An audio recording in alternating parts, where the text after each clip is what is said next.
The moment my husband took the microphone, I understood that whatever was about to happen had already been rehearsed. Not practiced, rehearsed. The room was loud with laughter and the scrape of chairs, but there was a pause in the air that didn't belong there, like a held breath no one admitted to holding. I remember thinking with unsettling clarity that people don't ask for attention unless they're about to take something. By the time he smiled, it was already gone. My name is Claire Whitman. I was 46 years old at the time, married for 11, quietly solvent, socially invisible by design. I owned my home outright before I ever met my husband, a colonial on a tree-lined street where nothing ever made the news. I chaired a regional non-profit board, attended fundraisers without drama, and kept my private life unsearchable. Our people described me as composed, which was a polite way of saying I didn't invite commentary. The celebration was supposed to be harmless, my father's 70th birthday, hosted in our backyard because it was large enough and neutral enough to keep the peace between relatives who preferred distance. Folding chairs, catered food, soft music. Someone's teenage son had volunteered to capture memories for social media, panning slowly across familiar faces. I noticed my younger sister Emily hovering closer than usual, dressed carefully, smiling too long at people she barely knew. My husband Daniel squeezed my shoulder once before stepping forward. It was an unfamiliar gesture, public, performative. "Can I get everyone's attention for a moment?" he said, his voice practiced casually. The microphone squealed, then settled. A few people laughed. Phones rose instinctively. I stayed seated, my hands folded in my lap, watching his posture change as if he'd stepped into a role he'd been waiting to play. "I want to be honest," Daniel began, nodding as if honesty was something you announced in advance. "Because I respect this family and I respect all of you." He paused. Let the words breathe. "Claire and I are filing for divorce." There it was. Clean. Efficient. No inflection. A ripple moved through the crowd, gasps colliding with murmurs. I felt eyes swing toward me, searching for a reaction I didn't give. Before anyone could speak, he continued. "And I won't hide the reason." He turned slightly, angling his body toward my sister. "Emily is pregnant. With my child." The sentence landed like it had weight. Emily stepped forward on cue and placed her hand on her stomach, not protectively but demonstratively. She didn't look at me, she looked at the phones. Applause broke out in scattered confusion, then spread as people followed the loudest signal in the room. Someone near me whispered, "Oh my God," but it sounded impressed, not horrified.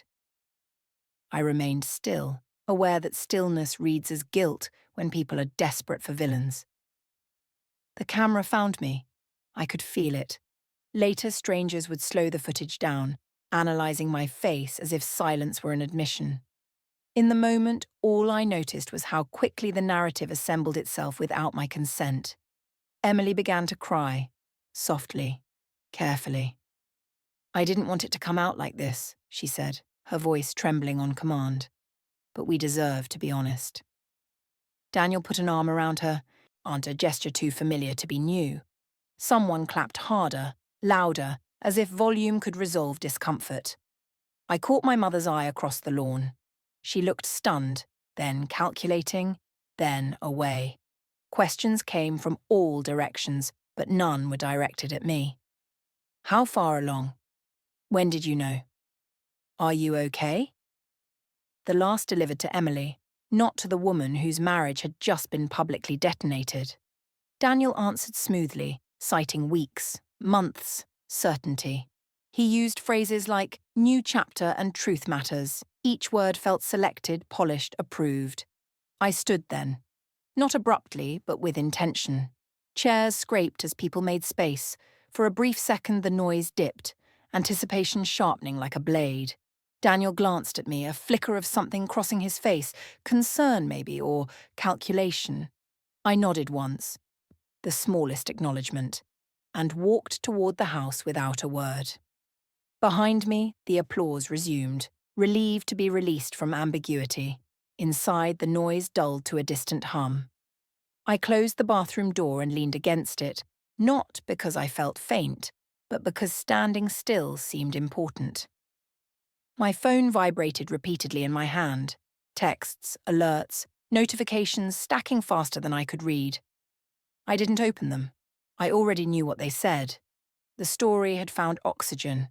It didn't need me. When I returned outside minutes later, the energy had shifted into celebration. Glasses clinked. Someone hugged Emily, saying, "You're so brave." Daniel laughed, lighter now, as if the hard part was over. I crossed the yard calmly, retrieved my purse, and told my father I was leaving. He nodded, confused, but grateful not to choose a side yet. No one tried to stop me. As I drove away, my phone rang. It was a number I didn't recognize. I let it go to voicemail. At a red light, I glanced at my screen despite myself.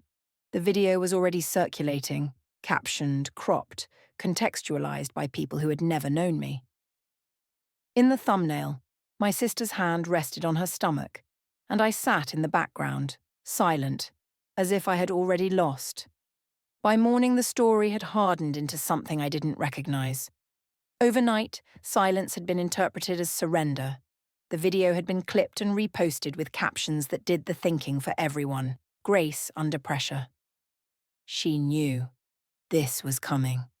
I made coffee, opened my laptop, and watched strangers debate my interior life with the confidence of eyewitnesses. What unsettled me wasn't the cruelty. It was the efficiency. The narrative had moved on without waiting for facts. Daniel didn't come home that night. He didn't text either, not to explain, not to apologize, not even to formalize what he'd already announced. At 10 a.m., I received an email instead. Subject line, logistics. He wrote that he'd be staying elsewhere to give everyone space, that lawyers would follow up, that he hoped we could be civil. The message read like a closing memo. It mentioned nothing about pregnancy, nothing about betrayal, just execution. I learned where he'd gone from a neighbor who thought she was helping. She texted to ask whether Daniel was settling in okay at the townhomes off Ridgeway. Furnished rentals, short-term, corporate-friendly. I drove past them that afternoon and saw his car already parked beneath a covered awning, as if it had always belonged there. No boxes, no moving truck. He hadn't left me. He'd transferred himself. Emily's online presence shifted tone within 48 hours. The vague sadness evaporated, replaced by curated optimism. Soft focus photos, neutral colours, captions about unexpected blessings and choosing love. She never named Daniel, never named me. She didn't have to. The comments did the work for her. Praise, validation, applause in text form. When someone asked where she was living, she replied, "Surrounded by family." The answer felt rehearsed. My mother called on the third day. She didn't ask how I was. She asked what I planned to do. "People are talking," she said carefully. "This doesn't have to get uglier." When I told her I hadn't spoken to Daniel, she exhaled, relieved. "That's probably for the best," she said. "Or let things settle." Settle where? I wondered. Into whose version of reality? On the fifth day, I received a letter from a firm I'd never heard of. It informed me, politely, legally, that the marital residence was now held in trust, and that all future correspondence should be directed accordingly. I read it twice before the words rearranged themselves into meaning. I pulled the deed from my files, hands steady, pulse even. The house had been mine before Daniel ever slept under its roof. That fact had always felt immutable. I logged into the county records database, expecting confirmation. What I found instead was a transfer document dated 6 weeks earlier. My name appeared where it belonged. My signature appeared where it shouldn't have. Clean, confidence, entirely false. The trust name was innocuous, almost sentimental.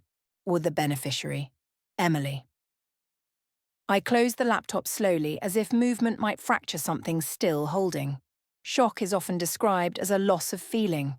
That wasn't my experience. I felt everything, just not all at once. First came disbelief, then precision. I made a list. Dates, filings, Access points. Daniel had handled our paperwork for years, insisting it made sense given his background. I had agreed because trust, I was learning, is the most efficient tool for theft when paired with patience. Family pressure intensified as if on cue. An aunt emailed to say she hoped I'd find peace. A cousin suggested mediation before things got messy. No one asked about the house. No one mentioned the transfer. The assumption had settled like dust. Daniel was leaving. Emily was pregnant. Assets shifted accordingly. Reality adjusted itself around the announcement, not the law. It was the pregnancy timeline that finally broke the surface tension. Emily had claimed she was nearly 12 weeks along at the party, but a post she'd made months earlier, since deleted, but not forgotten by the internet, mentioned a medical appointment for something minor, just 4 weeks prior. I saved the screenshot. Then another. Then another. Patterns don't announce themselves. They accumulate. I contacted an attorney recommended by a board colleague who owed me a favour. She listened without interruption as I laid out the facts, sliding copies across her desk. The forged signature, the trust, the timeline, the emails Daniel had sent that now read like foreshadowing. When I finished, she didn't reach for sympathy. She reached for her glasses. That alone told me something had shifted. This wasn't emotional, she said after a long pause. It was procedural. She tapped the transfer document once, then the trust paperwork. He anticipated resistance. This is leverage. I asked her what leverage bought them. She didn't answer immediately. Instead, she asked me whether I'd consented digitally to anything in the last 2 months. I shook my head. She nodded slowly, already elsewhere. She leaned back then, folding her hands. Claire, she said, choosing her words with care, this isn't just adultery, this is marital fraud, fraudulent conveyance. And if your sister knew, if she participated, then it's a conspiracy. The word hung between us, heavier than betrayal. I felt something settle into place, cold and exact. For the first time since the microphone, I understood what they'd done. And what it would cost them. Once the word conspiracy entered the room, everything slowed down in a good way. I stopped reacting and started sequencing. My attorney moved quietly, deliberately, as if noise itself could contaminate evidence. We didn't confront Daniel. We didn't notify Emily. We didn't correct the record. Instead, we began pulling threads one at a time, letting the fabric unravel at its own pace. Silence wasn't restrained anymore. It was a strategy. The first confirmation came from metadata. The forged consent document bore my signature but not my digital fingerprint. The timestamp revealed it had been created on a device Daniel used exclusively, at an hour when I'd been logged into a board meeting platform across town. The IP addresses didn't overlap. The font version didn't match my system. It was sloppy in the way only overconfidence allows. Fraud always assumes it won't be questioned. Next came the emails.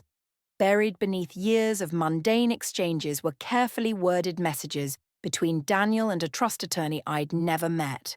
Phrases like optics, timing, announcement leverage. One message referenced the pregnancy reveal as a pressure event, a term that felt more industrial than human. Emily was copied on 2 of them. She replied once with a single line. Understood. I'll stick to the plan. I read that sentence 3 times before saving it in 3 places. Financial records followed. Transfers that didn't violate limits individually, but together painted a pattern of asset dissipation. Accounts drained just enough to escape attention. New accounts opened in anticipation of separation. Rent paid months in advance for Daniel's furnished exit. He hadn't been preparing to leave me. He'd been preparing to replace me, financially, legally, socially. The pregnancy wasn't the catalyst. It was the cover. The medical records were the final hinge, subpoenaed quietly, reviewed carefully. The timeline didn't match the narrative. Emily wasn't 12 weeks pregnant at the party. She wasn't even close. The appointment she'd framed as unrelated aligned precisely with conception estimates that postdated several of the trust filings. The story they'd told publicly required a pregnancy that didn't yet exist.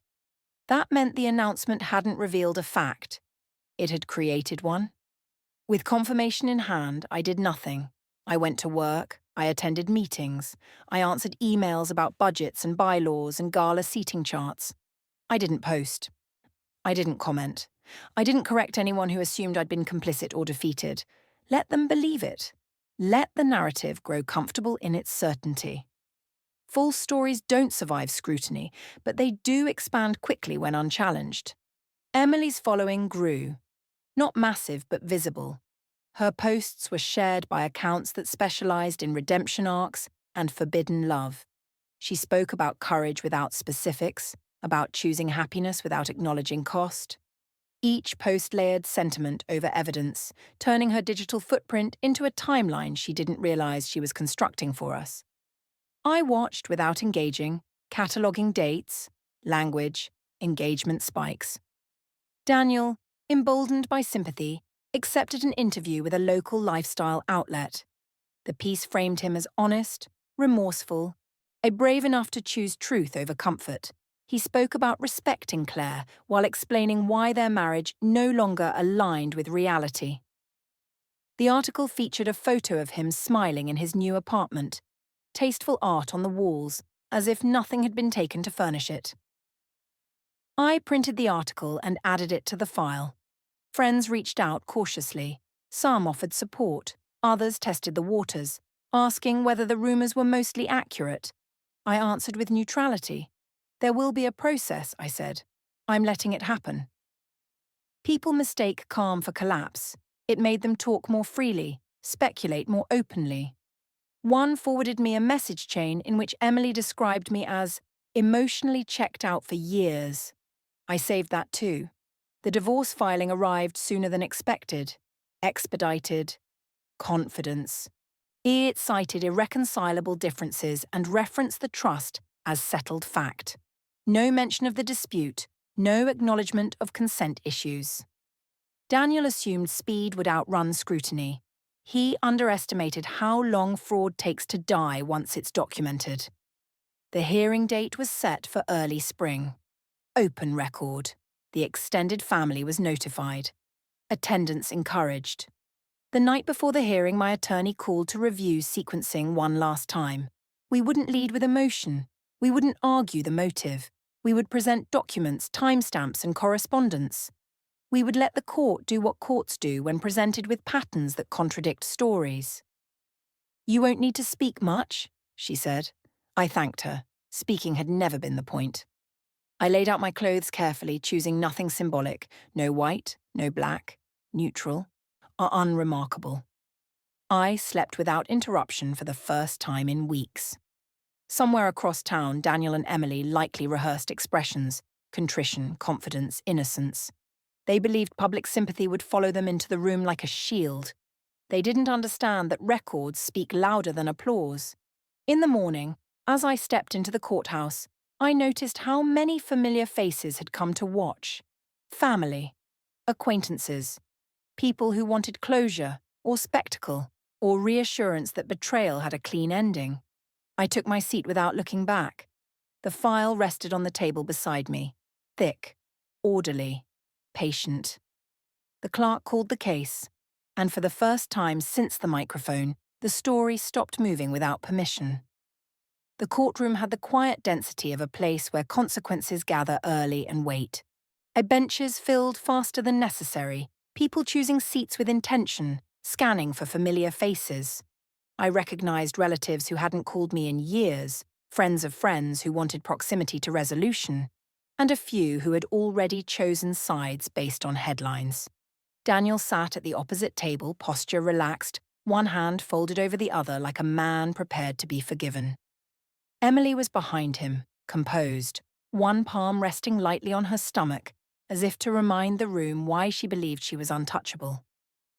When the judge entered, the room stood as one, choreography ingrained by repetition. Papers rustled. Chairs shifted. The clerk called the case, mispronouncing my name slightly, and corrected herself without apology. Daniel's attorney launched immediately into procedural framing. Irreconcilable differences, mutual respect, or an interest in efficiency. He spoke quickly, Confidently, assuming momentum would carry him through, the judge listened without interruption, eyes on the file, expression neutral in a way that did not invite optimism. My attorney stood next, not to argue, but to ask permission. "Before we proceed," she said, voice measured, "we have a preliminary matter regarding asset disposition that requires the court's attention." Daniel's attorney shifted, just slightly. Emily's hand tightened. The judge nodded once. "Proceed," he said. The word landed heavier than it should have. My attorney placed the first document on the stand, then the second, then the third. She did not speak while doing it. The judge reviewed in silence, flipping pages with deliberate care. Minutes passed. The room stilled around the sound of paper.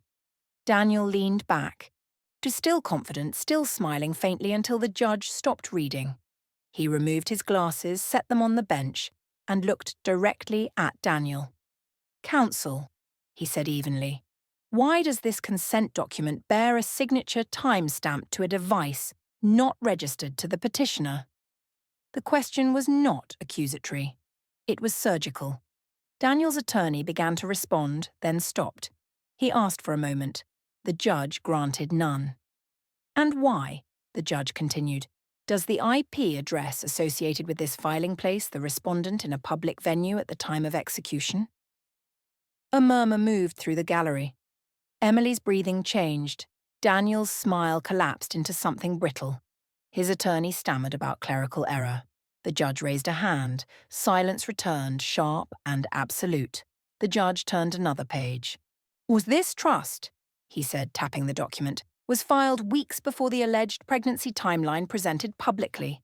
Yet internal correspondence refers to the pregnancy announcement as leverage." He looked up then, eyes moving briefly to Emily. "Ms. Whitman," he said, "were you aware you were named beneficiary in a trust funded by assets transferred without valid spousal consent?" Emily opened her mouth. No sound came out. Her attorney placed a hand on her arm too late. Proceedings halted. The judge stated it plainly, without flourish. The asset transfer was fraudulent and void. The trust was dissolved effective immediately. The marital residence was restored in full to me. He ordered the clerk to enter it into the record. Then he paused, not for drama, but because something else required naming. "The evidence suggests coordinated concealment," he said. "This matter is referred for civil fraud investigation." The word referred travelled faster than any gasp. The gallery erupted in whispers. Phones came out before the bailiff intervened. Daniel's attorney asked for a recess. The judge denied it. Emily began to cry. Not softly this time, not carefully. Her hand fell from her stomach as if the gesture no longer served her. Daniel stared straight ahead, jaw clenched, eyes unfocused, as though the room had tilted and left him searching for gravity.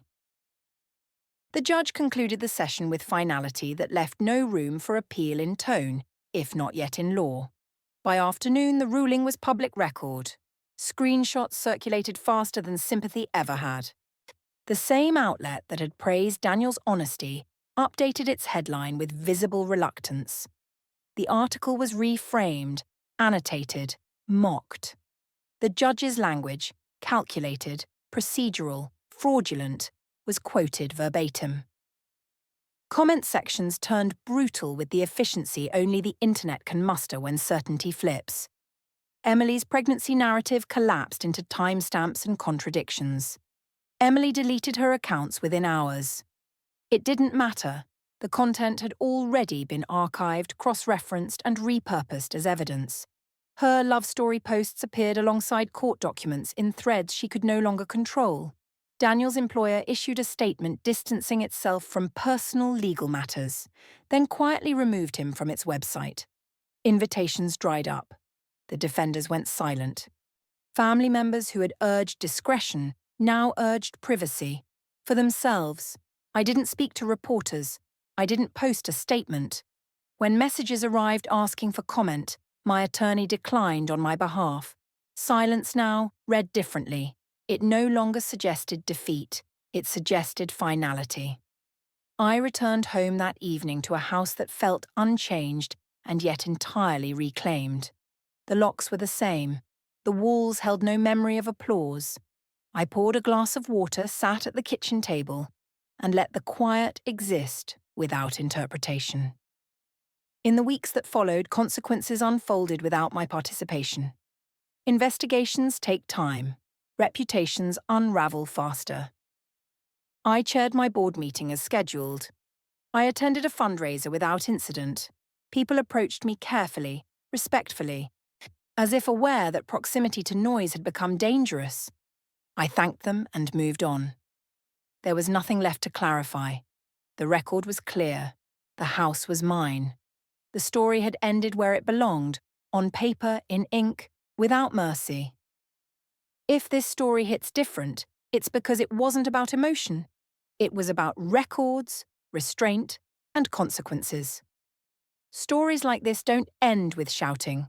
They end with paperwork, silence, and people realizing too late that applause doesn't protect you from the truth. If you want more real, grounded stories where betrayal meets strategy, and where revenge is quiet, legal, and final, subscribe. These aren't fairy tales. They're lessons. And the next one is already unfolding.